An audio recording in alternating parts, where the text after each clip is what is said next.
Are you lonely? Are you sick and tired of whacking off by yourself, looking out the fucking window, waiting for Cinderella to come in? Look no more, cocksucker. The flashlight is here. Pick it up.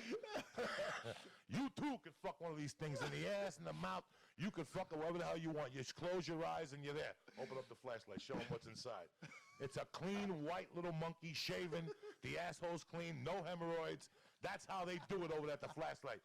You stick a dick in there, a finger, 2 fingers. You can practice whatever you want to do. Here we have happy customers. Red Band, tell them about the flashlight. It smells great. Tremendous. After you wash it or before you fuck it? No, after you fuck it. I love it. When I whack off, I got the turtleneck, so I hold the top of the turtleneck. And the cum comes in and it swells up like a fucking balloon, you know what I'm saying? And I walk to the toilet and just open up the turtleneck and it goes boop. It's like a chick spitting it in there, you know what I'm saying? So it pays to be uncircumcised, cocksucker. That's how I roll. You hold the tip when you're ready to come, and the cum comes up and it swells up like a balloon, and you just hold it and throw it at your teacher. Where the fuck you throw it at, you know what I'm saying? Science, bitches. There's some dumb dudes out there, dude. There's some real dummies out there. There's some people out there that will basically do anything you want them to. You just have to talk enough to them. Eventually, they'll suck your dick. That's hysterical. That's a good reality show, though. Like, get a guy to suck your dick? No. Get the guy to think he's going to suck your dick and then tell him to fuck himself at the end of the night. Like, let the guy do the whole thing. Like, let him see. But you'd have to get close. You'd have to, like, be kissing. No. Let him see how strong his game is. See if your Jimmy's that deep. You know what I'm saying? Come get me. Take me out. Wine me and dime me, bitch. Let's see what this deal is. Then you get him out. So it's basically a blue balls gay show. Fuck yeah. And at the end of the night, the host comes out and says, so what do you think? You let him suck your dick? Not tonight, Johnny. I'm going for the couch and a trip to the Bahamas. Fuck it. I'm taking second place. I'm like Chael Sonnen. I took the silver. You know what I'm saying? Fuck that shit. You let them wine you, dine you, buy you a few CDs. Then at the end of the night, they pull you aside. What do you think? It ain't happening. I just had the night off. What the fuck? I dated this girl Peter that Pan. her parents hated Spicks.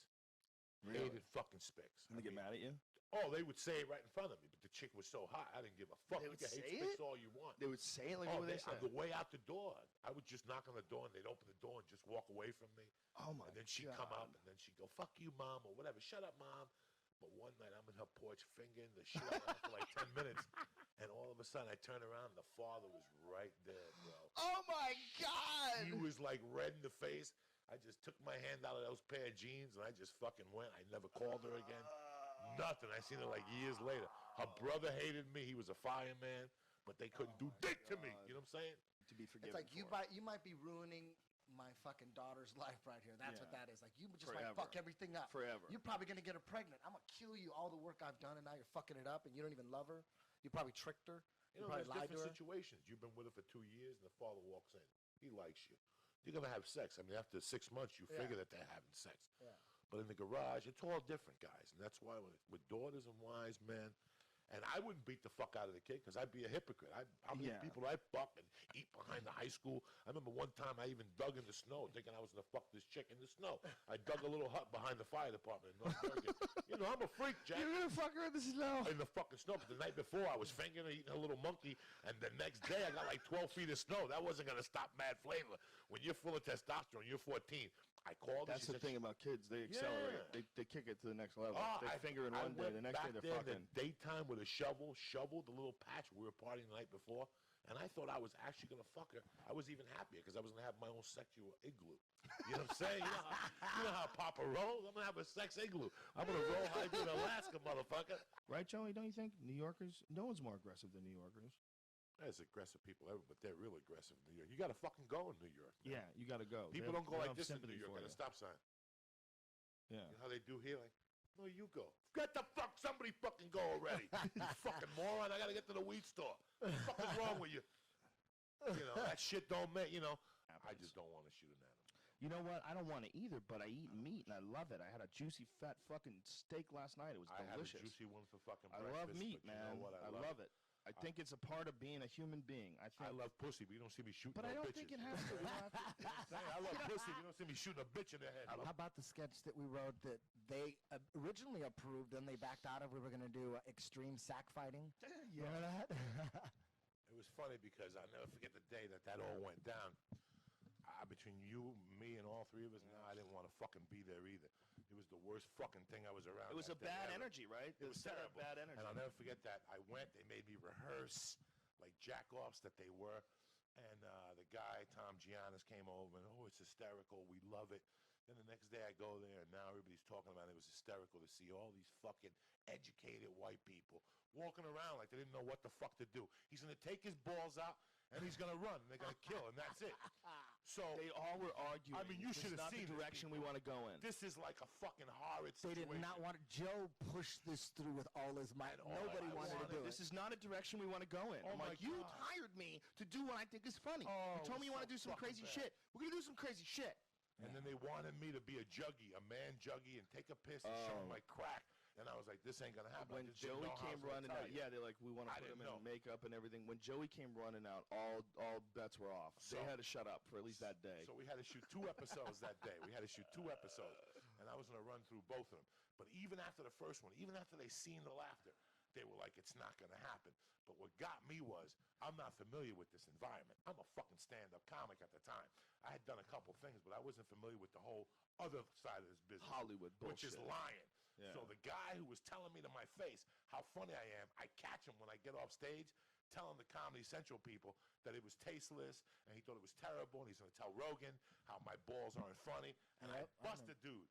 And all of a sudden I look at him and I fucking was raging. And as I'm at the end of the show, I'm outside. And what really happened was, because I don't give a fuck, I was smoking a joint with the security guard, with this black security guard. I whipped out a joint right on the set. You know me, I don't give a fuck. And me and the security guard's like, what you doing? I go, smoking. You want? So we went into a little nook and cranny on a Saturday. Remember, they taped on a Saturday. right. And we sparked up and we got really fucking high. So now I walk in, I got to put up with all that cunt Judy Brown, all that shit. And I'll say this because I don't give a fuck. I walk in and the guy comes and he goes to me, that was hilarious. And I stopped and I go, how can you say that to me? How can you say that to me? I just seen you with my own eyes telling the people what that it wasn't funny. And he didn't see you when he was saying all Right, that. he didn't see me Right. catching him. So I go, how can you fucking say that to me? He goes, I go, as a matter of fact, I'm going to go in there and tell Joe. And he goes, you're going to go tell Joe? So you're fired. I go, really? Come here. And I fucking go to smack him. You know me, dog. I don't give a fuck. That guy's a pussy with his fucking bike. He's a white biker. I'll still smack you in the fucking mouth, punk. So he goes outside. Aren't they all white? Yeah, he thought he was bad to the bone with his bike. He's one of these bikers from Malibu, bro. He could suck my dick. So the funny thing is, he's outside by the pipe. That's when I went to hit him, by the pipe. And he hit his head with the pipe. And we're outside, and he's sitting there like, I'm not going back unless Joe Diaz leaves. You're a fucking man. And you're sitting by a pipe like a little fucking girl. And all of a sudden, my main man had to come up to me, Jeff Sussman. He goes, hey, man, they don't want you on the lot. I might as well, I got to escort you off the lot. And I remember, I go, Sussman, walk me over there. And I went over there, put my hand down. The guy wouldn't put his hand. And I go, fuck you, bitch. And he just looked at me like he was a tough guy with his friends. And I remember he looked at the security guard to throw me out. He looks at the security guard, and the security guard is like, we just smoked a joint, bitch. I Yeah. got his back. So good. Talking to Mexicans, I got to give Mexicans props this week because I have encountered something I've never encountered in my life. I moved into North Hollywood, the coolest neighborhood I've lived in California, and we actually have a Mexican ice cream man. You don't know what life is till you have a Mexican ice cream man. There's no schedule. Some days he shows up at 10, some days at 6, some days he got ice cream. Last week he showed up at 11:15 while I was watching the UFC on a Saturday night. Terry's like, do you hear the fuck? And I wish I was joking with you guys. This motherfucker comes at 11 o'clock. Bing, bing. You go out there, the best soft serve ice cream I've ever had out here. Better than Dairy Queen, all that shit. Tremendous. He had shoes on there last week. He was selling shoes. He's got popcorn. I'm not fucking idiot. That's hilarious. You know what I'm saying? I don't even like venison. I don't like none of that shit. I eat veal scallopini if this certain fucking Italian makes it for me in the East Coast. I can't eat veal. Thin like a motherfucker. And I eat it, and I make believe I don't even know what the fuck I'm eating. You know what I'm saying? It's like eating pussy when you're all coked up and drunk. I can't. And that's it, guys. I eat meat because of my necessities and stuff. Fish, you know. Chicken I eat, and even though I know they're nasty and they piss all over the fucking legs, I still fucking eat chicken. I won't go to Popeye's chicken, but I eat chicken. Popeyes is delicious. No, yeah, I know. Spicy From chicken with raw- the rice and beans. Yeah, next Come time you on, get a breast son. from fucking Popeyes, take the skin off it and see the foot. You can see the indentations of the toe. They cut the foot in half and see what the fuck's in there. You'll never eat Popeyes again. You understand me? I got the This is surprise of my pure, life. these opinions are purely those of Joey Diaz. These opinions are true. I know all about Not mafia meat and all that shit. That was That was I it came every from an day. Irish Italian neighborhood, and we played fucking everything on the street, stickball, football, and then when their leaves came down, that's when you played two-hand touch. And then we put the bricks, in the middle of the street, and you pile the leaves on top of it, and some dickhead's driving with his car. Oh my And he God! hit the fucking. Oh, we were Bam. fucking animals there.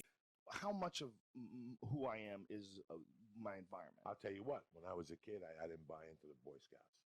I didn't buy into none of that shit. I never bought into clubs. I never bought into none of that shit. Well, you grew up very streetwise. But still. You grew up. You got some stories about your stepfather. Right. But up to the age of 10, I wanted to be a white kid, an American kid. I came here from another country. I grew up on Dick Van Dyke. So you feel like insecure? I wanted to. Fucking till this day, I'm insecure about. Really? About being Cuban? No, I'm not about being Cuban, but my big thing was to be an American. My mother came here for me to be an American. Everybody wants to be everybody else. There's white kids who want to be black kids. No. want to be white. When I came to this country, my mom stressed that we came here for you to be an American. One time on a bus, some kids were talking in Spanish, and they wanted to beat the teacher up because the guy threw him off the fucking bus and made him walk home. Right. And I walked in the house and I told my mom. My mom's like, I don't know what you're upset about. This is America. You came here to do this. My mom raised me to be an American. The best one from whatever is, hey man, say nigga, you with the cape. Why you looking at people's window? What's your name, boy? Dracula? What kind of name is that for a nigga? Where you from, fool? Transylvania? I know where it is, nigga. You ain't the smartest motherfucker in the world, you know, but you is the ugliest. Oh, yes, you ugly motherfucker. And what's that dirt on the back of your neck? You a filthy little motherfucker, too. You better go home before the sun come up. I ain't lying. See your ass in the day, you liable to get arrested. You want to suck what? Suck some nut black niggas. You some kind of freak boy? An ugly freak? All that shit. Damn. One of the biggest lessons I ever learned, I never drank again on New Year's. Never after I seen that one New Year's. I went to a party like that.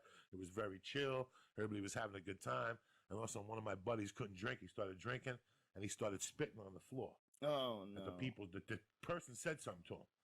And he put like $200 in. The person said something to him. So he's like, really? He goes, either I'll take my money and leave, or I'll fucking... So he started some shit. Next thing you know, all fight broke out. That's the first time. Fuck Mike Tyson. Danny Bianculo bit my friend's ear off that night. We had to drive him to the hospital with a baggie with ice in, and the bottom of his earlobe was in the thing. And he kept holding on to the car saying, as soon as I get stitched up, I'm going to go back there and fuck him up. It was one of those types. The kid bit him in the ear. It was hanging. He's got his ear in a baggie with ice. And he's like, I hope this fucking doctor hurries up because I'm going to go back to his house and knock the fuck out of him. He just beat you up 10 times. To stop you the 10th time, he bit your fucking ear because he couldn't take it no more. He didn't know what else to tell the fucking kid. But I remember that I never drank on New Year's again. I was like, I never want to be in that position. There's some dudes that just don't give up. No, this motherfucker till this day won't give up. You have to kill him with a stick. Bro, he was covered in blood. They broke him up, and he would say, okay, I'm all right. He'd wipe his lip. He'd wipe his face. They'd say, go over and shake Danny's hand. He'd go over to Danny and say, Danny, I'm sorry, but your mother's still a cunt. Let's go one more fucking time. And then they'd do it again for 20 minutes. The kid would beat the fuck out of him again. All right, get me. All right, I'll stop. And Danny would go, you're going to stop this time? Yeah. Break it up, towels, ice, massages, Stitch would be there. And while Stitch is showing him up, let me go shake his hand, bro. Yeah, it's over. You know what? Your mother still has VD in her asshole. Jesus fucking Christ, he just beat you up 10 fucking times. And that's how bad it was. And I never, ever, ever drank again on New Year's, dog. That's excitement. Your kid fucking getting in trouble. What? That's excitement. Your kid having some fucking drama. What kind of... Let me ask you something. You want a half a fag fucking kid, bro? Is that what you want? You want your kid to really... You want your kid to have some fucking opinion. Even at an early age, and for him to have some opinion, there's going to be some problem somewhere along the line, guy. Yeah, that's true. You had your own fucking opinions at 8 and 9. I know you, and so I don't know about fucking you, but I know I did. I told people what the fuck was on my mind. I know you did. You grew up by yourself. You want your kids to... I'd see these kids around you texting all fucking day and drinking energy drinks. You need these fucking kids? These kids can't even work. They're so fucking worthless. You want this shit in your life? You want your kid to have a little opinion and to stick up for himself. You want your fucking principal to call home and say, hey, man, your kid's suspended because he told the teacher he didn't believe that or he didn't believe what he was saying or something. And then you talk to him and you level him out. But you don't want half these fucking kids that are sheep. Fucking mooks. I don't want no fucking kid that's a half a sheep.